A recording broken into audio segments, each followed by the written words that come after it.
Let's talk about Tottenham. Amanda Staveley's Red Start has appointed a voluntary liquidator. Is this a blow to her hopes of securing those Tottenham shares, that percentage that Levy is interested in selling?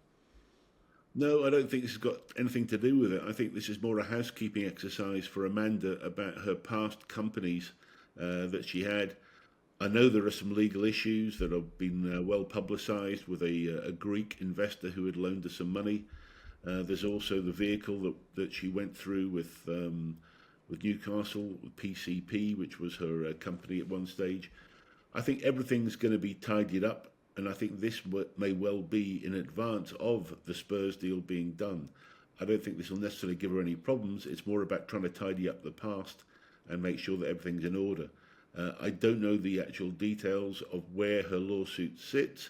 I don't think it was going too well for her, and some of these may be defensive measures in terms of that. Now, I've yet to see the legal pronouncement on that, but I think this is about Amanda cleaning house and getting everything set so that any vehicle that she uses to invest in Spurs is totally clean and can't be attacked from any past issues that she had. And Tottenham have signed a new deal with Salesforce that's supposed to enhance the fan experience, amongst other things. What will this mean for fans and the club? Well, it's hard to know. It's more about using AI in terms of when the fans are in touch with the club. We're starting to see AI come into clubs. It's an area that I've been looking at very closely for some time now about how it can actually help clubs. And it isn't just on the field where they look at trying to help them with signing players and can run through many thousands of players quickly, which they couldn't do before.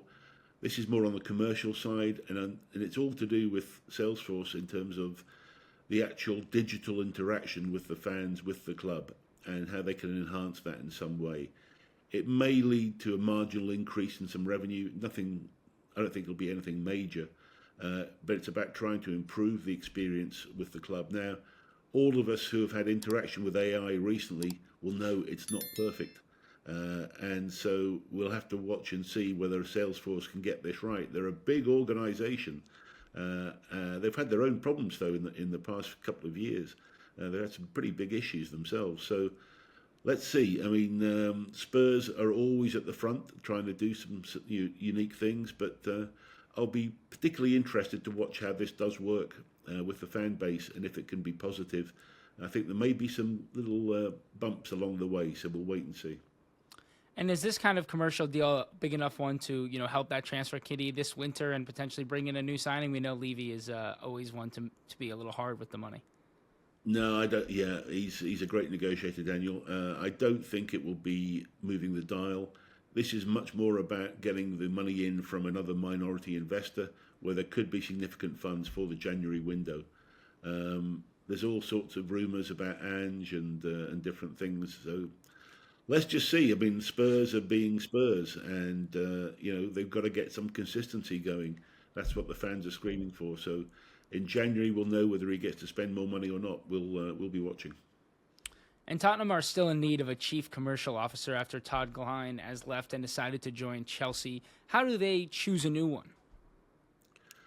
Well, we talked about Mark Armstrong coming to Man United, so there's a merry-go-round of commercial directors. There'll be some out of work, some in work. How do they choose one? I think, well, for Spurs, they'll want to try. I mean, but they've tried before. Let me say this about trying to bring in people from the outside and trying to break the mould of the normal commercial director, and it doesn't always work. There is a group of people within football at the present who've managed to break into football over the last 10 years. Having that football experience is very important in a club. Understanding the rhythm of the club in terms of its commercial nature. There are certain things that have to be addressed. When I say rhythm, what I mean is certain things have to be addressed at certain times of the year, and you have to know when to start your planning. You have to understand your timing and your use of time. Those are key things, plus your black book and your network of access to different sponsors. Those things are all very important. They will have appointed headhunters, and there'll be a search for somebody out there. I don't know. I mean, look, if the Staveley or another minority investor comes in, they may want to say in something like that as well.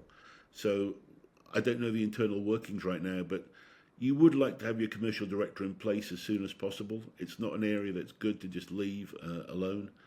So I would expect to see somebody, I would imagine, within the next month. You mentioned Staveley. Is this one where they might be waiting for a potential takeover to make this happen, so that a new owner could come in and feel like they have a say in it, or is it one where it's a way less attractive investment if there is no chief commercial officer? Right, it's a little bit of two sides of the coin. Well, I think they would prefer that any new investor comes in, has input possibly if they have a good candidate or a person they want to put forward that they've had experience with. But then again, they are only a minority investor, so it's not really their say. And Daniel can be inclusive to a point, but on big decisions like this, I think he will want to maintain a say, but he'll listen if somebody has a good idea or a person that they want to put forward. That would only be correct. But I think Daniel will have his mind set already, and this is normal day-to-day operations that aren't going to be swayed on an investment coming in.